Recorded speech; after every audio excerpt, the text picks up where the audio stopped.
Here we go, folks. Welcome to the program. Stoney Richards, we are live from the center on News Radio 1020 KDKA. Our numbers here, 866-391-1020.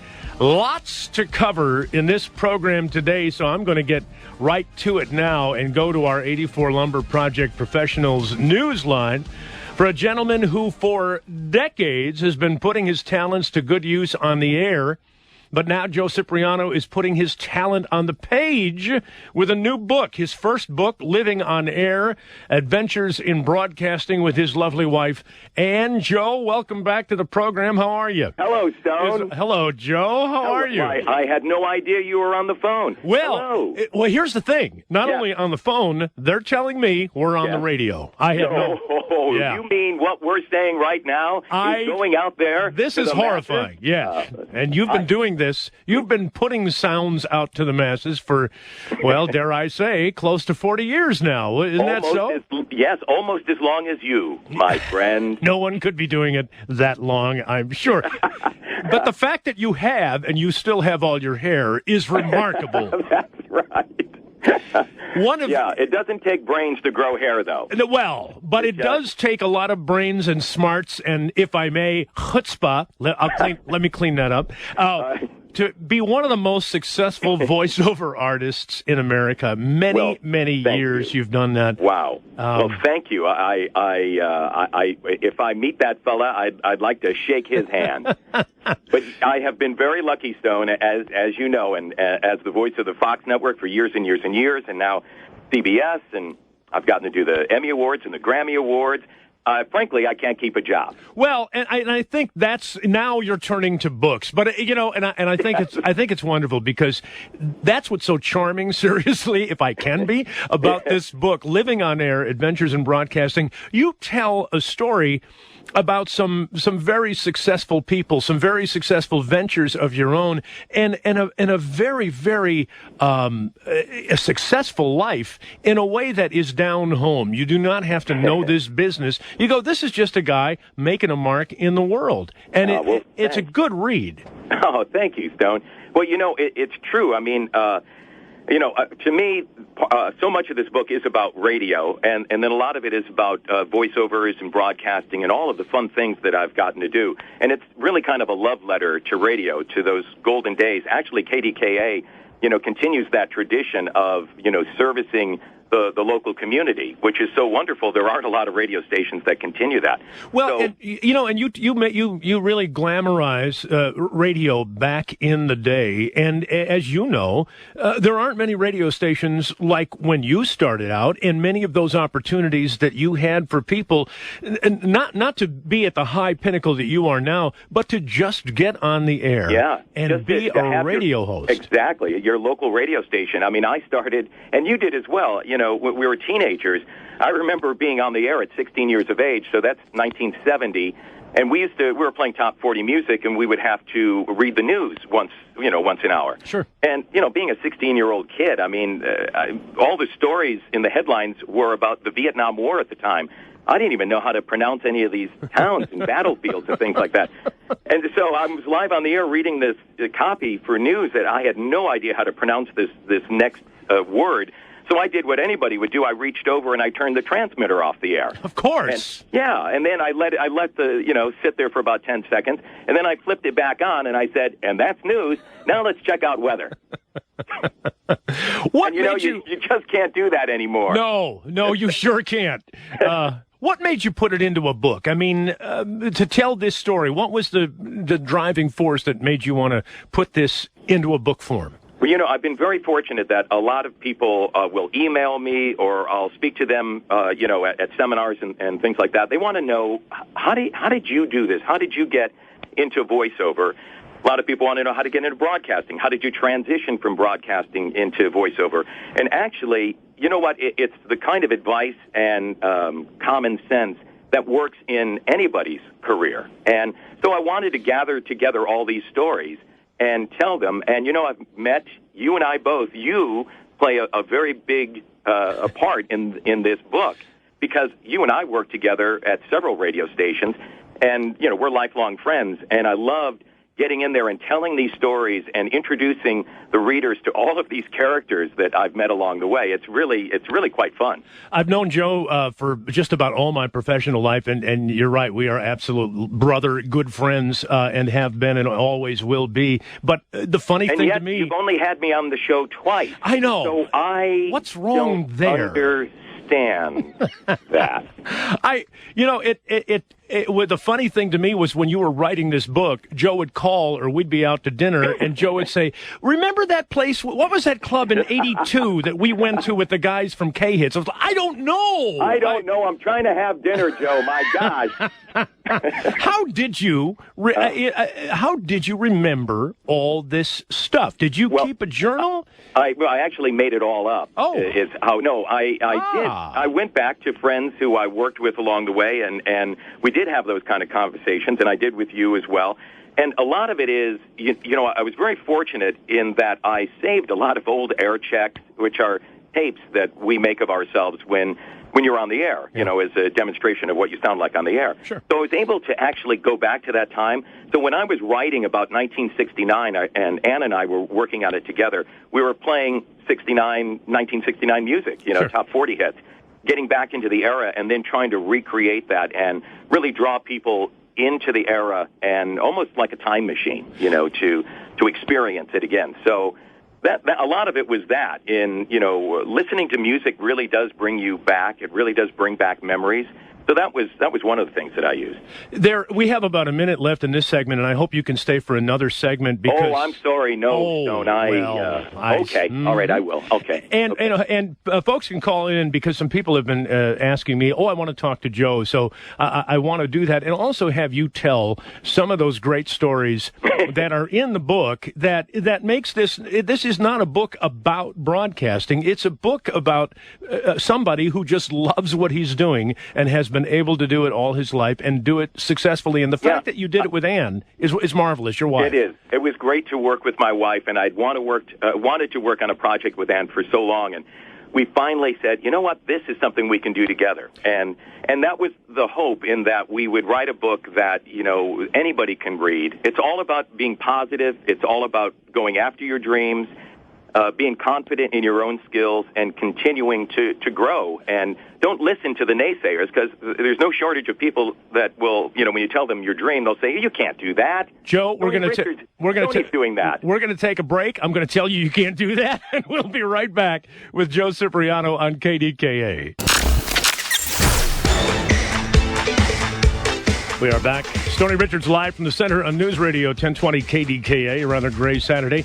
Joe Cipriano is with us. He's got a new book out. His first book called Living on Air, Adventures in Broadcasting, available at Amazon.com. And it is a wonderful piece of history, because when you look back over the years of modern day radio, which you and I, Joe, have been involved in and have become good friends as a result of, it really tells a wonderful story. And the stories that you tell are about some of the most fascinating people in broadcasting.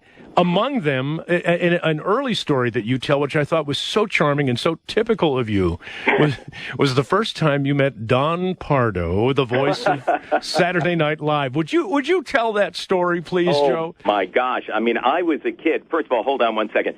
All right. It's an all-new 2.5 Men, CBS Thursday. Doing promo session for CBS? Yeah, just a quick little thing they need. I was a kid, again. I was like 17 years old, and a friend of mine was going to New York City to try out for a game show. And I found out that Don Pardo, the great Don Pardo, live from New York, it was the announcer for this show called Winning Streak. So we got into that studio. I went right down to the front, and I sat right where Don Pardo, where his microphone was. Sure. And he came out, and I just saw in his eyes how much he loved what he did, and I wanted that. And he, spoke with the audience, and he joked around. He's sipping on a cup of coffee, and I'm kind of craning my neck to look at the script and see what's going on. And he says, "So, what's your name, kid?" I said, "Cipriano." He goes, "Cipriano, huh? You own that restaurant over there on Fifth Avenue?" And the audience kind of laughs. Yeah. No, sir. My name's Cipriano. I missed out on being a millionaire by having an O on the end of my name instead of an I. He's like, okay. Quick, kid. So tell me, kid, what do you want to do? Well, to tell you the truth, I want to do what you do. I want your job. And the audience laughed, and he goes, well, listen, kid, I ain't giving it up for a while, so forget it. And the audience went nuts. But it was so fun to watch him work and to be in that studio and all the action that was going on. And then, they count down to the top of the hour, and then he just launches into it. Well, it was amazing. And and that's, I think that charm comes out in the book, Joe, because you've done so much of the voiceover work in America for game shows and award shows and network shows, and yet you are still, and I say this with respect, such a radio groupie. You love radio. You love the people that do this business. And that, that charm comes out in all these stories that you tell in this book. Well, thank you. I mean, I come from an era, and I think in certain cases it's still true that your local radio station, again, I'll go back to your station, KDKA, we in the community, everybody in Pittsburgh, we get all of our news, we get our information. From some of the stations, we get the latest music. It's the center, it's the hub, of our community. And it's such an important part of it. And there's something about that is just intoxicating. And to be involved with that and to be at the radio station and be one of those people on the air, it's a band of brothers and sisters, and it's exciting. Yeah. Our number's here, 866-391-1020. Some people in line to talk with you, Joe. But before we go to those phone calls, if you would, and there's just charming story after charming story in this book. It's a good read, and it's a fun holiday book, that's for sure. You talk about an acting teacher that you and I shared in Los Angeles, Wayne Dvorak. If he'd have known how you turned out, he would have been a little nicer to you in class, I'm sure. But he gave you some advice that I think is good advice for anyone. And when I read that, I literally put that book down and thought, oh my God, that's Joe. That's so Joe. Well, it is true. I mean, again, you have to believe in yourself, and if you have a goal, you have to commit to it and go after it. And what Wayne Dvorak told us in this story, he was asked, why do some people make it and why do others not? And he said it's because when you're working towards your goal, a little red light glows on top of your head.